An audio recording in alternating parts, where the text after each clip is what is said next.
তার ঔদ্ধত্যটাকে এখনো ভুলতে পারছেন না। তিনি ভাবছেন তার পিসি এখনো রাজ্যের মুখ্যমন্ত্রী আছেন আর তিনি তার পিসির আদরের ভাইপো। আমি তো শুনেছি মমতা বন্দ্যোপাধ্যায় এই নোটিশ করার পরে ফিরহাদ হাকিমকে ফোন করে খুব গালিগালাজও করেছে। তবে বিকাশ ভট্টাচার্যের প্রতি মানুষের কোনো এক্সপেকটেশন নেই। যেদিন রাস্তায় প্রকাশ্যে দাঁড়িয়ে গরু খেয়েছিলেন তারপর থেকে মানুষ ওনাকে আর সেইভাবে ভালো চোখে দেখেন না। কৌস্তুভ, আপনাকে মাধ্যমে স্বাগত। হুম। দাদা, বেআইনি নির্মাণ নিয়ে পুরসভার নোটিশ এবং সেই প্রশ্ন অভিষেক বন্দ্যোপাধ্যায়কে করাতে আমরা দেখতে পাচ্ছি তিনি একেবারে চোটে লাল হয়ে গেছেন সাংবাদিকদের ওপরে। কি বলবেন? যে বলার কোনো ব্যাপার নেই, তিনি তার ঔদ্ধত্যটাকে এখনো ভুলতে পারছেন না। তিনি ভাবছেন তার পিসি এখনো রাজ্যের মুখ্যমন্ত্রী আছেন আর তিনি তার পিসির আদরের ভাইপো। আহ, ওনার বোঝা উচিত সরকার পরিবর্তন হয়েছে, তার পিসি রাজ্যের মুখ্যমন্ত্রী নেই। তিনি 42টা সাংসদের মধ্যে একজন সাংসদ। উনি কিভাবে ভোটে জিতেছেন মানুষও জানে, তিনিও জানেন। তাই নিজের ওজন বুঝে কথা বলা উচিত। এই ঔদ্ধত্য এদেরকে আরো তলানির দিকে ঠেলে দেবে, এটা বোধগম্যটা রাখা উচিত। উল্টে উনি সাংবাদিকদের বলছেন যে আপনারা গিয়ে পুরসভায় জিজ্ঞেস করুন যে কোন অংশ কোথায় অবৈধ অংশ ওটা তো রয়েছে। সাংবাদিকদের কাজ নয় পৌরসভায় কি জিজ্ঞাসা করার। পৌরসভা যখন নোটিশ করেছে, পৌরসভা দেখবে যে কোথায় কি ডেভিয়েশনস আছে, কি আছে। যদি বিল্ডিং প্ল্যানের ইন অ্যাকর্ডেন্স উইথ ল না হয়, পৌরসভা যথাযথ ব্যবস্থা নেবে। তো পুরসভাটা তো ওনাদেরই এখনো। পৌরসভা যথাযথ ব্যবস্থা নেবে। পৌরসভা তো কারণ নয়, পৌরসভা ইজ অ্যান এন্টিটি। এতদিন অবধি যে যথেচ্ছভাবে কাজকর্ম চলতো।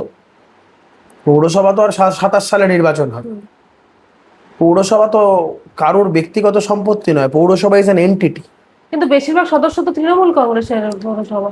তাতেও দেখতে পারবেন কি হচ্ছে না হচ্ছে। পৌরসভা একটা entity, in accordance with law তাদের কাজ করতে হয়। এতদিন সরকারের নজরদারি সরকার রাখতো না, বা সরকার এগুলো অন্যায়গুলোকে অ্যালাউ করতো। এই সরকার তো সেগুলো অ্যালাউ করবে না। তাহলে উনি তো পৌরসভার মেয়র, তো ফিরহাদ হাকিম, কিন্তু উনি ওনাদেরকে প্রশ্ন না করে এভাবে রেগে যাওয়া, সাংবাদিকদের উপর রাগ করা। দেখুন, সেটা তাদের নিজেদের ঘরের মধ্যে একটা অন্তর্দ্বন্দ্ব চলছে।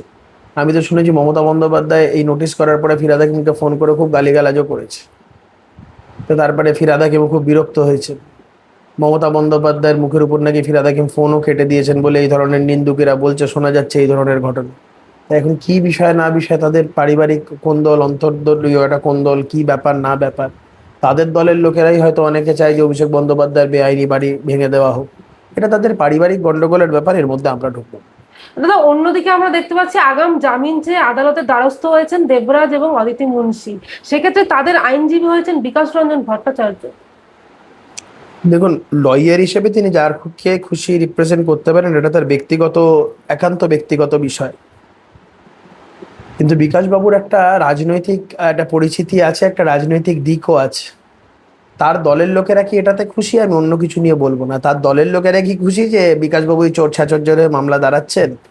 তার দলের লোকেরা যদি খুশি থাকে, তাদের দলের ব্যাপার, তারা বুঝবেন। জনমানুষের একটা ভালো প্রভাব পড়বে বলে আমার মনে হয় না।